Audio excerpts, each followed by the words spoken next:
wabarakatuh. Om Swastiastu, salam kebajikan, salam sejahtera, namo buddhaya.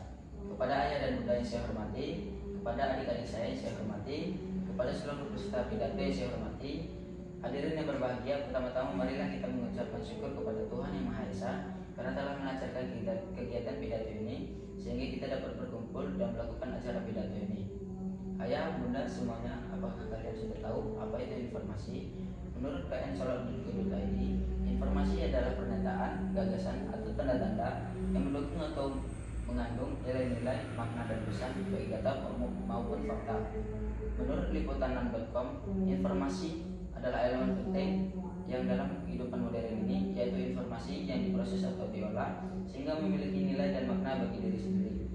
Tetapi dalam informasi ini ada sebuah masalah, yaitu informasi hoax atau informasi yang salah.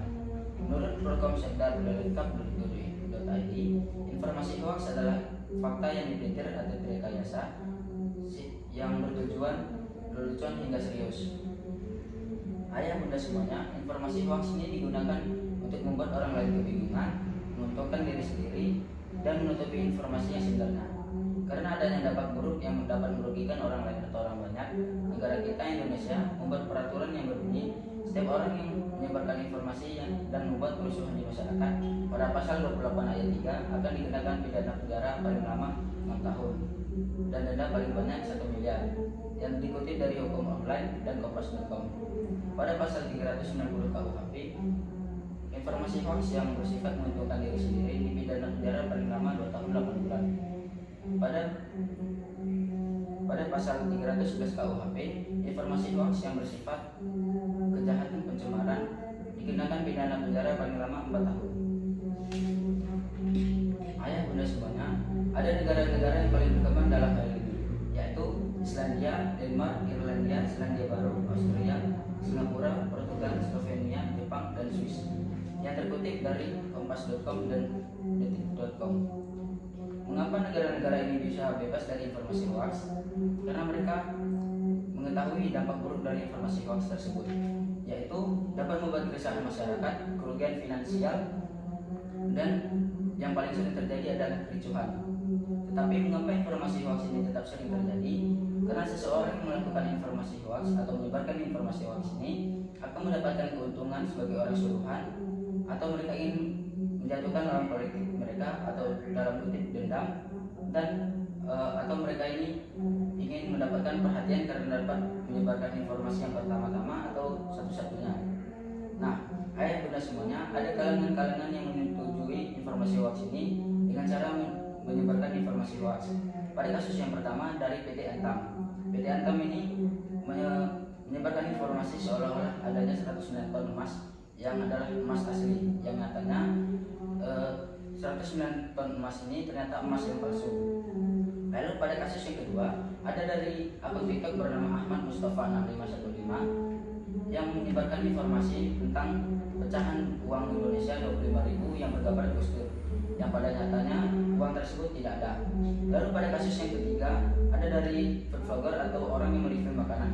Nah, orang yang mereview makanan ini, dia memberikan informasi bahwa makanan tersebut yang dibeli dari tokonya adalah makanan yang sudah berjamur. Tetapi ternyata makanan tersebut mereka tidak beli dari toko tersebut, dan akhirnya seseorang tersebut melakukan klarifikasi. Ayah bunda semuanya, orang-orang yang melakukan hal tersebut memiliki cara pandang yang sudah rusak, sama seperti Adam dan Hawa yang cara pandangnya sudah rusak, yang mengejar hal duniawi seperti ingin setara dengan Allah, sama seperti mereka yang ingin mengejar hal duniawi seperti ingin mencari validasi atau ingin mendapatkan keuntungan. Nah, padahal sudah ditentang di Alkitab pada Mazmur 5 ayat 5 yang berkata, engkau membinasakan orang-orang yang berkata bohong, Tuhan jijik melihat penumpah darah dan penipu. Adam dan Hawa pada saat itu dihasut oleh iblis untuk memakan buah pengetahuan, sama seperti orang-orang ini yang dihasut oleh orang lain untuk menyebarkan informasi hoax.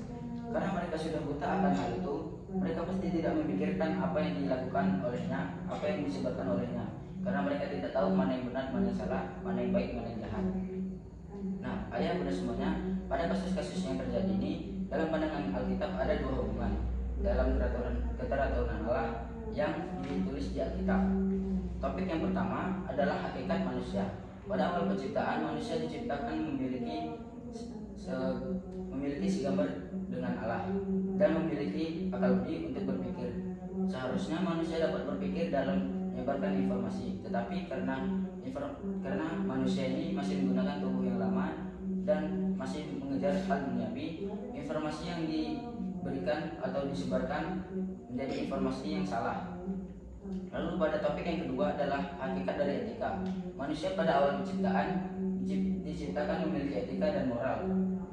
Nah, karena manusia ini sudah cacat dalam hal itu, mereka tidak beretika dalam menyebarkan informasi dan tidak tahu mana informasi yang benar dan salah.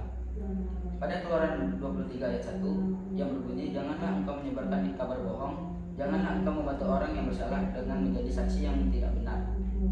Ayat bunda semuanya, kita memang sudah jatuh dalam informasi hoax ini, tapi kita pasti bisa bangkit.